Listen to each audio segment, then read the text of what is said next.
আবার এখানে যে মেঘগুলো আছে একেবারে থোকা থোকা, যদি কুমিরে টেনে নিয়ে যেত। হ্যাঁ, ওয়াও, জোস, সেরা।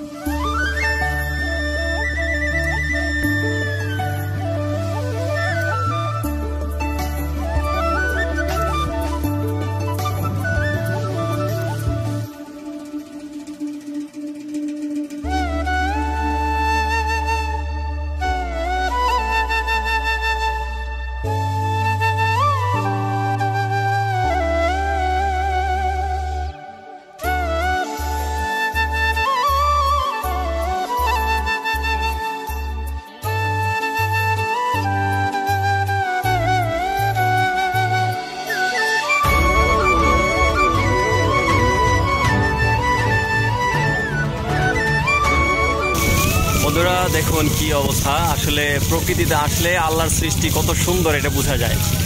এখান থেকে শুরু করে একদম ওই পর্যন্ত মনে হচ্ছে যে মানে কাঞ্চনজঙ্ঘার মতো দেখা যাচ্ছে। আবার এখানে যে মেঘগুলো আছে একেবারে থোকা থোকা, এক জায়গায় আর এক জায়গায় এরকম করে সাজানো আছে ফুলের মতো করে। জাস্ট অসাধারণ অসাধারণ, মানে এরকম একটা ওয়েদার আসলে কার ভালো না লাগে। সত্যি আমার কাছে খুব ভালো লাগছে, খুবই আমি মুগ্ধ।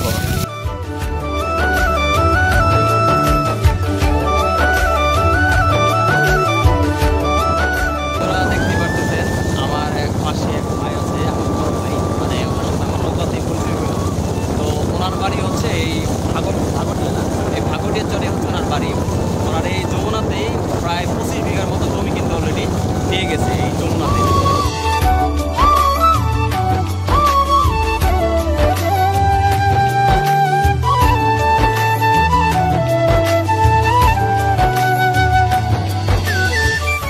আসসালামু আলাইকুম বন্ধুরা, মানিকগঞ্জের ভাগটিয়া চর থেকে সবাইকে স্বাগতম জানাচ্ছি। আজকে আমি এই ভাগটিয়া চরের প্রত্যেকটি মানুষের জীবনযাত্রার মান কেমন এবং তারা কিভাবে এখানে জীবনযাত্রা পরিচালনা করে সেটা আপনাদের সামনে তুলে ধরার জন্য চেষ্টা করব। সো বন্ধুরা, যারা আমার পুরো ভিডিওটি দেখবেন তারা আসলে বুঝতে পারবেন এখানকার মানুষ কিভাবে তাদের জীবনযাত্রা পরিচালনা করে।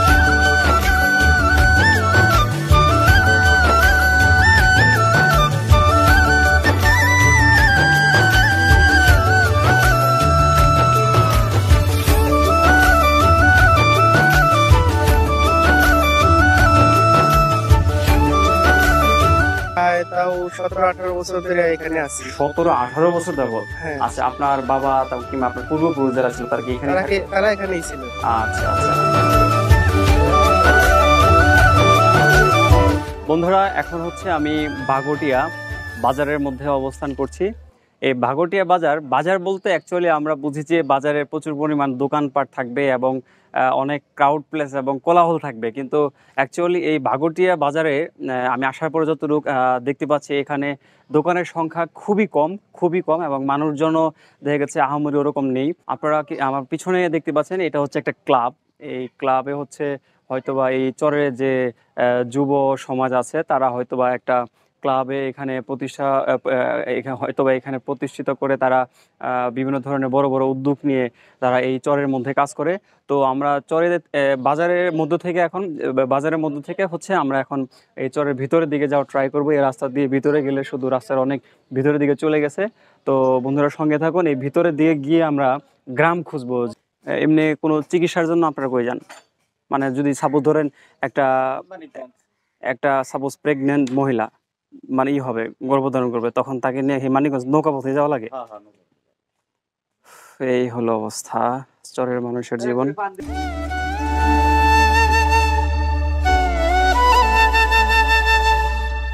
পিছনে দেখতে পাচ্ছেন একটা পানের দোকান। এই ভাইয়ের নাম হচ্ছে রবিউল। তো ভাইয়ের সাথে যতটুকু কথা বলে বুঝতে পারলাম যে এই ভাগটিয়া বাজারে উনি পানের ব্যবসা করে বহুদিন যাবৎ। তার পানগুলো হচ্ছে মূলত রাজশাহী থেকে আসে এবং তার কাছে আমি জিজ্ঞেস করে যতটুকু বুঝতে পারলাম যে এই চরের মানুষ যদি কোনো বিপদে পড়ে অথবা কোনো বিশেষ দরকারে তাদের শহরে যাইতে হয়, তাদের সেই নৌকা পথেই যাইতে হয়। অল্টারনেটিভ কোনো গাড়ির রাস্তা অথবা মোটরসাইকেল অথবা অটো রিক্সা কোনো কিছুই কিন্তু আসলে মানিকগঞ্জে শহরে যোগাযোগ করার ব্যবস্থা নেই। শুধুমাত্র এই নদী পথে নৌকা দিয়েই কিন্তু তাদের এখান থেকে যাতায়াত করতে হয়। আর ভাগটিয়া বাজারে আসলে যে বাজারটা এটা কিন্তু চরের বাজার অনুযায়ী কিন্তু বাজারটা বিশাল বড়, এবং এর পাশে এই সাইডে কিন্তু আর একটা বাজার আছে, সেটা হচ্ছে পারুলিয়া বাজার।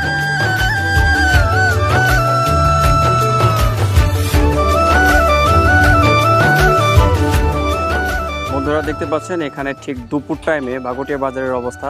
অ্যাকচুয়ালি ঈদের পরের সময় তো এখানে অনেকে দেখা গেছে যারা দোকানপাট করতো তারা হয়তো বা লাঞ্চে চলে গেছে। এই কি খবর তোমাদের? তোমরা কি নদীতে গোসল করতে গেছিলা? হ্যাঁ, তোমার নাম কি? নোমান। তোমার দুজনেই গেছিলা? তোমাদের বাড়ি কোথায়? তোমার কার বাসায় বেড়াতে আসছো? আমার বাড়ি এখানে। তোমাদের বাড়ি কোথায়? ধামরাই। ধামরাই থেকে এখানে আসছো? ও, তোমার কি হয় মামাতো ভাই? তোমরা যে নদীতে গোসল করতে গেছিলে তোমাদের ভয় করে না? যদি কুমির টেনে নিয়ে যেত? হ্যাঁ, তোমরা অনেক ঝাপাঝাপি করে গোসল করছো না? কতক্ষণ গোসল করছো? 1 ঘন্টা। আল্লাহ, আমি গোসল করলে করা যাবে তো, তাই না? যদি আমি গোসল করি? আচ্ছা ঠিক আছে। তোমাদের বাড়ি এখান থেকে কত দূর? এই যে সামনে না? আচ্ছা ঠিক আছে, যাও তাহলে।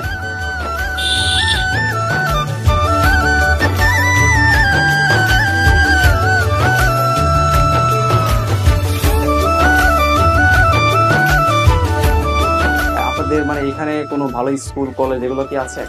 ভালো স্কুল কলেজ বলতে কিছু নাই এখানে। একটা প্রাইমারি স্কুল ছিল, তার নদীতে ভেঙে গেছে।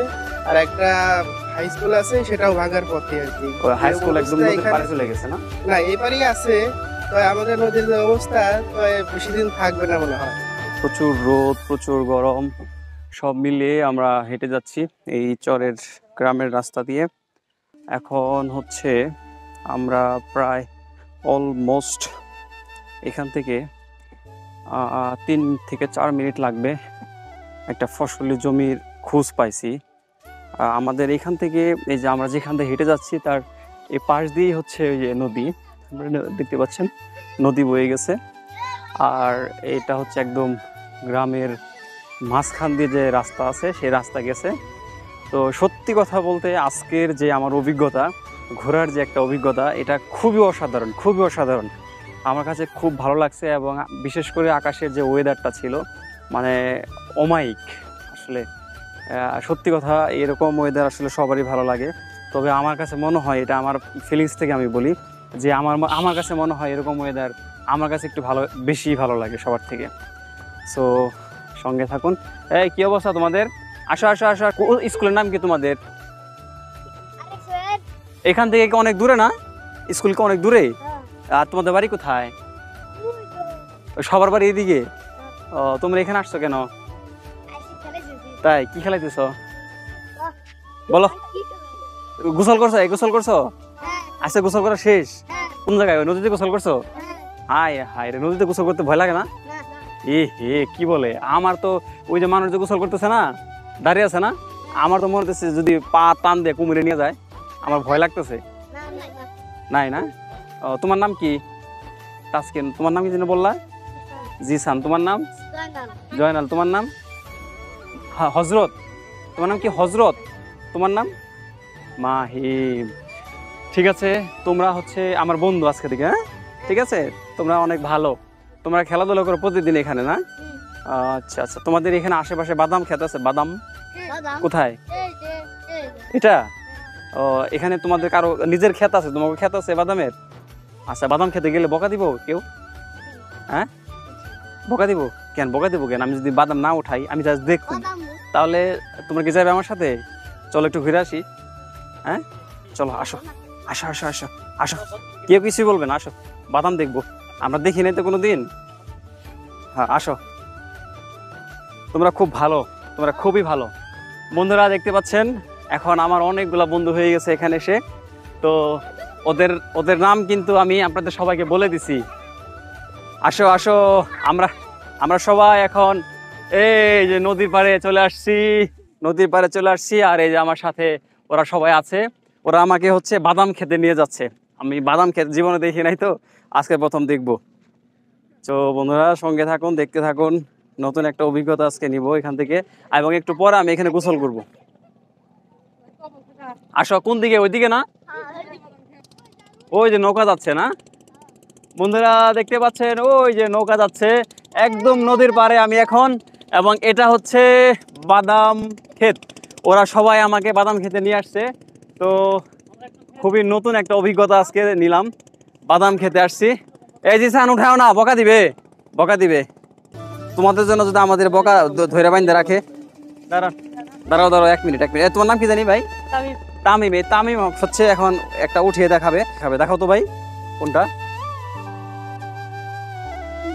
ওহো সেই, এই যে হ্যাঁ হ্যাঁ হ্যাঁ, কম করে ওঠাও, আবার বকা দিবে ক্ষেতের মালিক দেখলে। এই যে উঠাইলে না ইয়া তামিম, ওয়াও জোস, সেরা।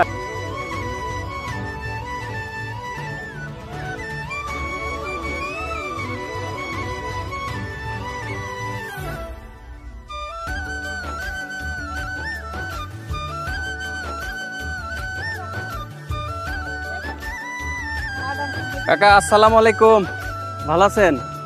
কাকা আমি একটু কথা বলতাম আপনার সাথে। এটা কি বাদাম গাছ? বাদাম গাছ। এই বাদাম কি সবগুলো ছিঁড়ে ফেলছেন?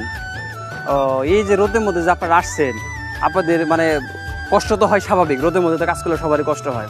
এই বাদামগুলো ছিঁড়ে কি করছেন? বিক্রি করে দিছেন? গৃহস্থ নিয়ে গেছে? এই বাদাম গাছ নিয়ে আপনি কি করবেন এখন? গরুতে খায়? ও, ওই যে ধইনসা গাছের মতো মনে হয় গরুতে এগুলা খায়, তাই না? আচ্ছা আচ্ছা, এগুলো শুকানো ছাড়া কাঁচাটা খায় না? কাঁচাটাও খায় না? ও চাচা তো এখানে মনে হয় সরে মনে থাকেন না, বাগুড়ে সরে। কতদিন যাবত আপনি এখানে থাকেন? কত বছর তাও? 30-40 বছর। ছেলে মেয়ে আছে? কি করে তারা?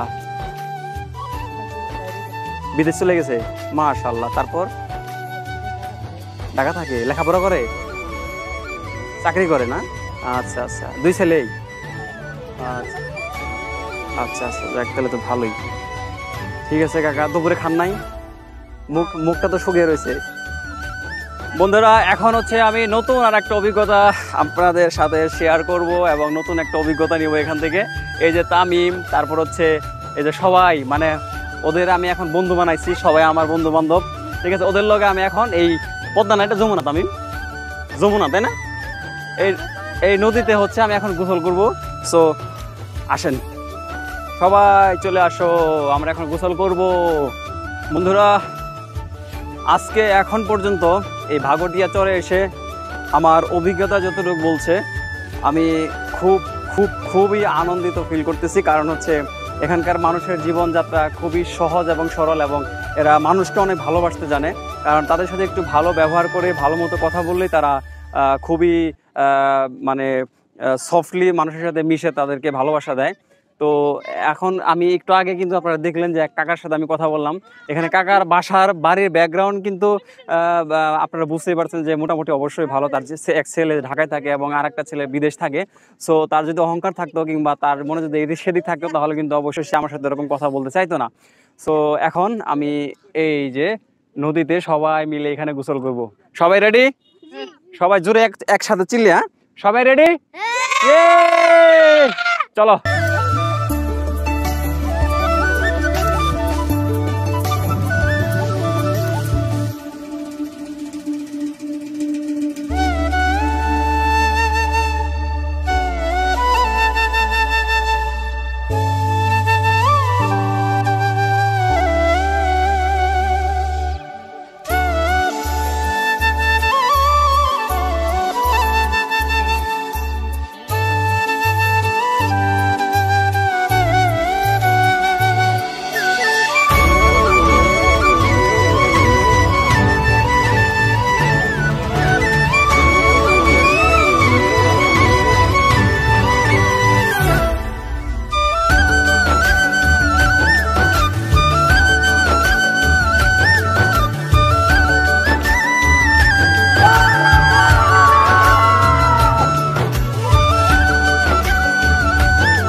বন্ধুরা দেখতে পেলেন চরে আমি আসলাম, আসার পরে ওই যে আমার যে বন্ধু বান্ধব আছে তাদের সাথে আপনাদের পরিচয় করে দিয়েছিলাম। তো ওরা এখানে সবাই আছে, সবার সাথে আমি একসাথে গোসল করলাম, এখানে ফুটবল খেললাম। তো অ্যাকচুয়ালি আমি হয়তো বা এখানে এই চরে আসছি, ভাগটিয়ার চরে আসছি, কিন্তু চরের জীবনটা অতটা সহজ না। বিকজ অফ এখানে আমি একদিনের জন্য আসছি, এই জন্য হয়তো আমার কাছে ব্যাপারটা এনজয়েবল মনে হয়েছে। কিন্তু এখানে যারা প্রতিনিয়ত বসবাস করছে তাদের জীবনটা অনেক বেশি কঠিন, কারণ এখানে কোনো ভালো স্কুল নেই, ভালো কোনো চিকিৎসা কেন্দ্র নেই যে ওরা সহজে এখানে লেখাপড়া করবে এবং চিকিৎসা নেবে। আর এই ছোটো ছোটো বাচ্চারা ওরা স্কুলে যাচ্ছে, স্কুল শেষ করেই কিন্তু এখানে যে কলেজে ভর্তি হবে ব্যাপারটা এরকম না। এদের যদি কলেজে পড়তে হয় অথবা স্কুল ভার্সিটিতে যেতে হয়, এখান থেকে হয় মানিকগঞ্জ শহরে গিয়ে থেকে পড়তে হবে, অথবা ঢাকার শহরে কোনো একটা শহরে গিয়ে থেকে তারপর হচ্ছে লেখাপড়া করতে হবে। তো এখানে দেখতেছেন আমার সাথে যারা গোসল করছিল ওরা সবাই আছে, এপাশে ওরাও আছে, ফুটবল নিয়ে যারা আসছিল ওরা একটু আনইজি ফিল করতেছে যদিও, মানে ক্যামেরা আসার জন্য।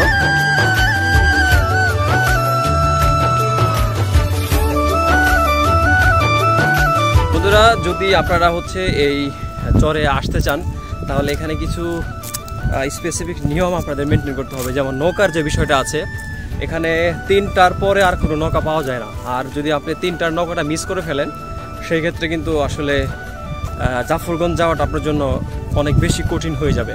তো আমি অলরেডি 3টা ওভার করে ফেলছি, মোস্ট প্রবাবলি হচ্ছে একটা নৌকা চলে গেছে, আর একটা নৌকা এখানে আছে এবং দূর থেকে আমি কিছু যাত্রীও ওখানে মানে বসা দেখতেছি। তো এটা একটু মনে সাহস যোগাইতেছে, এখন কাছে গিয়ে আসলে দেখতে পারবো আসলে আসল ঘটনাটা কি।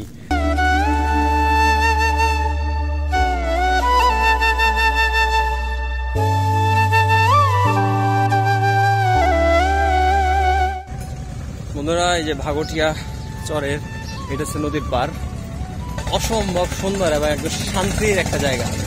প্রচুর রোদে যখন গায়ের চামড়া ফেটে যাওয়ার অবস্থা তখন কিন্তু এখানে প্রচুর পরিমাণে বাতাস থাকে।